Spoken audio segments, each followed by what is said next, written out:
बुलेटिनची सुरुवात करूया महत्त्वाच्या राजकीय बातमीनं। रामरक्षा आंदोलन करतात मात्र रामरक्षाच वाचता येत नाही असं म्हणत मुख्यमंत्री देवेंद्र फडणवीसांनी उद्धव ठाकरेंना टोला लगावलाय। उद्धव ठाकरेंनी किमान 2 पानं तरी रामरक्षा वाचावी असा सल्ला देखील फडणवीसांनी दिलाय। एवढीच अपेक्षा आहे की त्यांनी किमान 2 पानं तरी रामरक्षेचे वाचावे।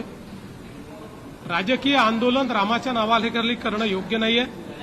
मागच्या वेळेस ते रामरक्षा वाचू शकले नाहीत। मी देखील त्यांची तयारी असेल तर त्यांच्यासोबत रामरक्षा म्हणायला तयार आहे। मला पूर्ण रामरक्षा येते। समजा नसती आली तरी किमान वाचता तर यायला पाहिजे। तुम्ही रामरक्षा आंदोलन करता आणि रामरक्षाच वाचता येत नाही, हे कुठलं आंदोलन आहे तुमचं? त्यांना काही कळत नाही की कधी काय आंदोलन करायचं। जे हनुमान चालिसामध्ये जे बोलणारे त्यांना जेलमध्ये टाकलं, आता त्यांना रामरक्षा आठवली आहे। आता त्यांना कळलंय की जो राम का नहीं वो किसी काम का नहीं, म्हणून रामरक्षा सुरू होती आहे। आणि म्हणून मी बोललोय विधान परिषदेमध्ये।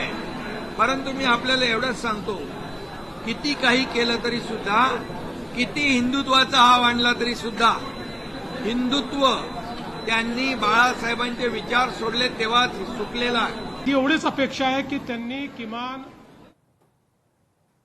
18 जुलैला उद्धव ठाकरे नागपुरात रामरक्षा पठण आंदोलन करणार आहेत। नागपूरच्या रामनगर श्रीराम मंदिरात रामरक्षा पठण होणार असल्याची माहिती आहे। भाजप त्याच मंदिर परिसरात महायज्ञ करणार असल्याची माहिती समोर येते। 22 जुलैला लक्ष्मी नृसिंह महायज्ञ भाजप करणार आहे।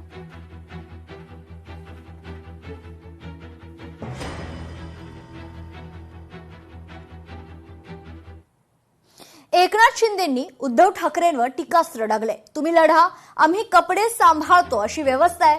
ठाकरे नेहमी सर्वांना घरात बसून पाठिंबा देतात। मोदींनी केलेल्या विकासामुळे ठाकरेंना पोट दुखी होते। मोदींच्या नेतृत्वात देशाची आर्थिक स्थिती उत्तम झाली असं देखील शिंदे म्हणाले।